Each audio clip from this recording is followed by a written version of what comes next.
একাদশ দ্বাদশের waiting list থেকে কবে কাউন্সেলিং শুরু হবে, বা একাদশ দ্বাদশের সেকেন্ড ফেজ কাউন্সেলিং কবে হবে, এই প্রশ্নটা অনেকের মনেই আছে।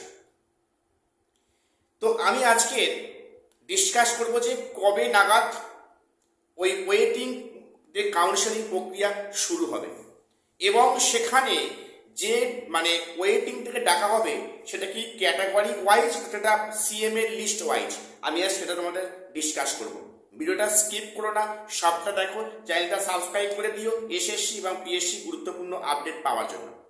প্রথম দেখো, তোমরা জানো যে আপ টু 17 এপ্রিল অবধি একাদশ দ্বাদশের ফার্স্ট ফেজ সেকেন্ড ফার্স্ট ফেজের পার্ট 2 কাউন্সেলিং আছে।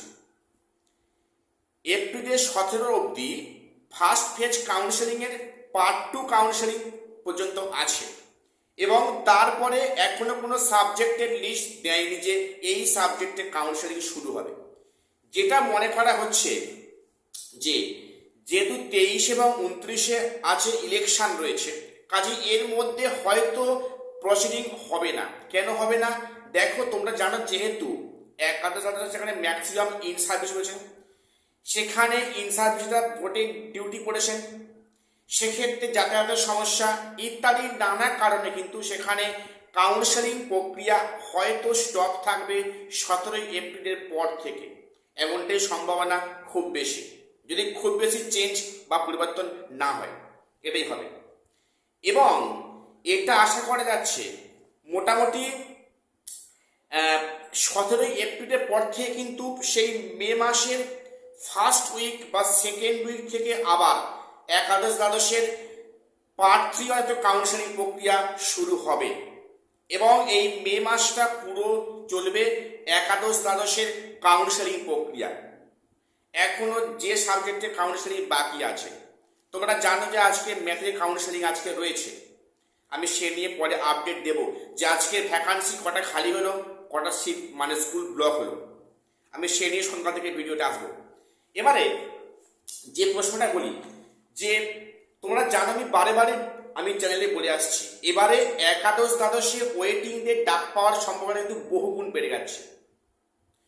তোমরা দেখো, যে সমস্ত সাবজেক্টে কাউন্সেলিং অলরেডি হয়ে গিয়েছে সেখানে অনেক সংখ্যক সিট ফাঁকা হচ্ছে। মেনলি ফাঁকা হচ্ছে কিসে না, সেখানে মাল্টিপল ক্যাটাগরিতে বেশি ফাঁকা হচ্ছে। তবে এবারে কিন্তু অ্যাবসেন্ট বেশ কমই আছে, খুব বেশি অ্যাবসেন্ট নেই, এবং জয়েনিং লেটার দেওয়ার পরে যেটা নন জয়েনিং কেস সেটা মনে হয় না খুব বেশি থাকবে বলে। কাজেই যেটা হচ্ছে সেটা থাকা হচ্ছে কিন্তু মাল্টিপল ক্যাটাগরিতে বেশি থাকা হচ্ছে। তোমরা দেখেছো যে নিউট্রিশন বা পলিটিক্যাল সায়েন্স, জিওগ্রাফি বা সেখানে অন্যান্য সাবজেক্ট যাদের কাউন্সেলিং হয়ে গেছে সেখানে অনেক সংখ্যক সিট ফাঁকা হচ্ছে। কাজেই ওয়েটিং এর লিস্ট যতই লম্বা হোক অনেক দূর অব্দি ডাক পাচ্ছে, এটা পরিষ্কার। তবে হ্যাঁ, এখানে একটা নেগেটিভিটি আছে। কি আছে? যেটা বলে রাখি, যেটা আমরা আশা করেছিলাম প্রথম থেকে যে ওয়েটিং অনেক দূর ডাক পাবে, সেটা হয়তো হবে না। কেন হবে না? তোমরা জানো রিসেন্টলি লাস্ট উইকে সম্ভবত হাইকোর্ট থেকে সিট বাড়ার যে মামলা ছিল ওটা খারিজ করে দিয়েছে। সেটা কিন্তু হলে সিট আরও হতো, এবং সেখানে ম্যাক্সিমাম কিন্তু সেখানে চাকরি পেত ওয়েটিং থেকে, কি সেদিকে একটু সমস্যা রয়ে গিয়েছে। তবে এখনো যা পরিস্থিতি আছে, তোমার লিস্টে দেখো যে কাউন্সেলিং এর পরে কত ফাঁকা হচ্ছে, এখানে কিন্তু ওয়েটিংদের সুযোগটা অনেক বেশি। এবারে মেন কাজে আসে যে ওয়েটিংদের কাউন্সেলিং কবে নাগাদ শুরু হচ্ছে, এ বিষয়ে এখন কমিশন কিছু কথা বলেনি। আমি যেটা বললাম ওটা একটা আনঅফিসিয়াল কথা বললাম, সেটা হচ্ছে কি মে মাসটা যদি গোটা কাউন্সেলিং প্রক্রিয়া সম্পন্ন হয় তাহলে মনে হয় না যে মে মাসের মধ্যে সেখানে সেকেন্ড ফেজ কাউন্সেলিং শুরু হবে ওয়েটিং থেকে, সম্ভাবনা প্রায় নেই। দেখো, যেটা হতে পারে, যেটা মেবি সম্ভাবনা খুব বেশি, সেটা হচ্ছে কি জুন মাসের ফার্স্ট উইক অফ জুন কিংবা সেকেন্ড উইক অফ জুন, সম্ভবত জুনের ফার্স্ট উইক থেকে কিন্তু সেকেন্ড ফেজ কাউন্সেলিং শুরু হচ্ছে। এখানে একটা কথা বলে রাখি, তোমরা এটা মাথায় গেঁথে নাও যে ফার্স্ট ফেজ কাউন্সেলিং সব সাবজেক্টে হয়ে যাওয়ার পর কিন্তু সেকেন্ড ফেজ কাউন্সেলিং শুরু হচ্ছে। যেন এমনটা ভেবো না যে ভূগোলের কাউন্সেলিং হয়ে গেল এবারে ভূগোল থেকে ওয়েটিংটা ডাকছে না, সমস্ত সাবজেক্টে ফার্স্ট ফেজ কাউন্সেলিং সম্পূর্ণ হবে। তারপরে কমিশন তার ওয়েবসাইটে স্কুলের লিস্ট দেবে, ভ্যাকান্সি লিস্ট দেবে, তারপরে কিন্তু সেকেন্ড ফেজ কাউন্সেলিং শুরু হবে। তবে এটা পরিষ্কার একদিনে একাধিক সাবজেক্ট কাউন্সেলিং হতে পারে,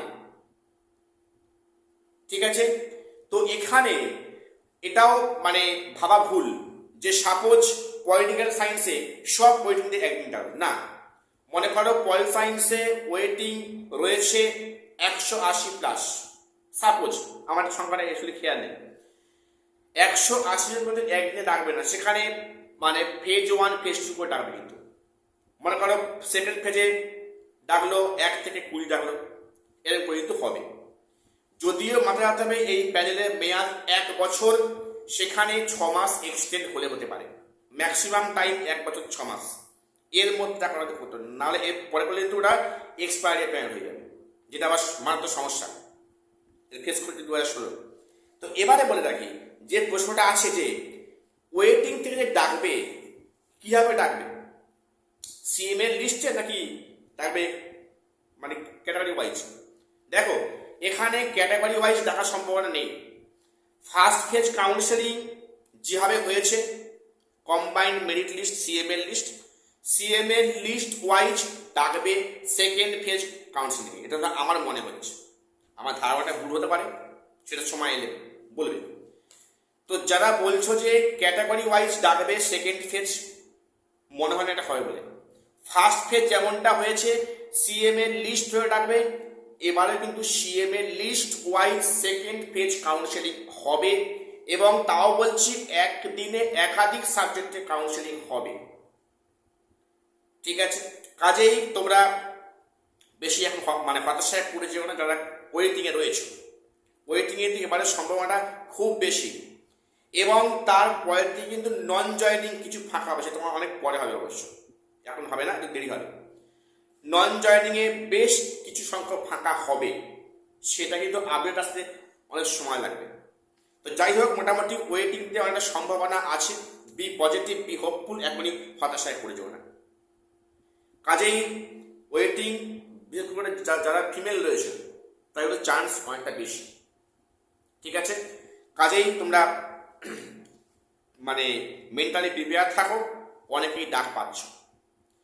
তো আজকে এটুকুই আপডেট দেওয়ার ছিল, চ্যানেলটা সাবস্ক্রাইব করে দিও এসএসসি পিএসসি গুরুত্বপূর্ণ আপডেট পাওয়ার জন্য। শেষ করলাম, দেখা হচ্ছে পরের ভিডিওতে।